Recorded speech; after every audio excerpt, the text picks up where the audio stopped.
राहुल गांधी की बढ़ती लोकप्रियता के डर से ममता ने कांग्रेस से नहीं किया गठबंधन। ममता बनर्जी का दावा, केंद्र में एक बार फिर बनने जा रही है बीजेपी की सरकार। कांग्रेस की ओर बढ़ते मुस्लिम वोटों के झुकाव से ममता को लग रहा है नुकसान का डर। पश्चिम बंगाल में कांग्रेस को मजबूत होते नहीं देख पा रही है ममता बनर्जी।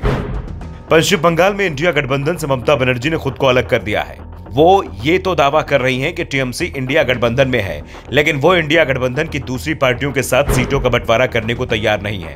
उन्होंने साफ कर दिया है कि बंगाल में टीएमसी अकेले ही चुनाव लड़ेगी। कांग्रेस को प्रस्ताव दिया गया था कि वो साथ आए, लेकिन कांग्रेस की इच्छा नहीं है। इसके बाद ममता ने जो दूसरा दावा किया है वो भी बहुत चौंकाने वाला है। ममता ने एक बार फिर केंद्र में बीजेपी की सरकार बनने का दावा कर दिया था। दरअसल ममता ने कहा था कि कांग्रेस के देश भर में 40 से ज्यादा सीट नहीं मिलेगी।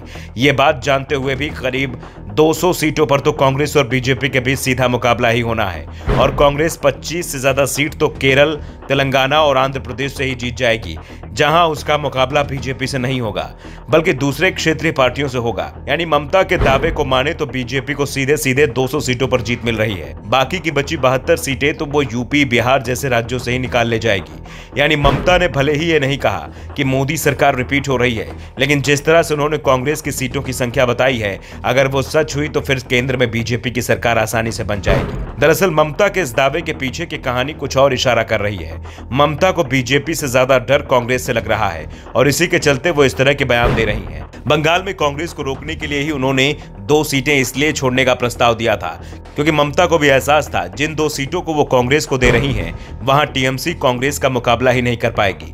ये सीटें पहले से ही कांग्रेस के पास है और इस बार भी कांग्रेस के पास ही जाने की संभावना ज्यादा है। इसके अलावा कांग्रेस को ममता दूसरी सीट देने को तैयार नहीं है। डर है कि कहीं कांग्रेस टीएमसी का मुस्लिम वोट बैंक न हड़प ले। इसके लिए ममता ने इंडिया गठबंधन से किनारा कर लिया है। कांग्रेस पर लगातार दीदी के हमले बंगाल में टीएमसी के चुनावी समीकरणों की ओर इशारा कर रहे हैं।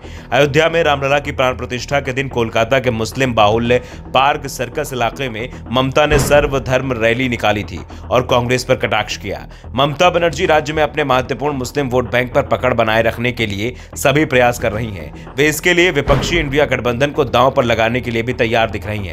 कांग्रेस के खिलाफ ममता की बयानबाजी इस ओर इशारा कर रही है कि उनकी पार्टी अपने अल्पसंख्यक वोटों का विभाजन नहीं चाहती है। 2011 से बंगाल की सत्ता पर काबिज ममता दीदी की पार्टी के अल्पसंख्यक वोटों पर मजबूत पकड़ है।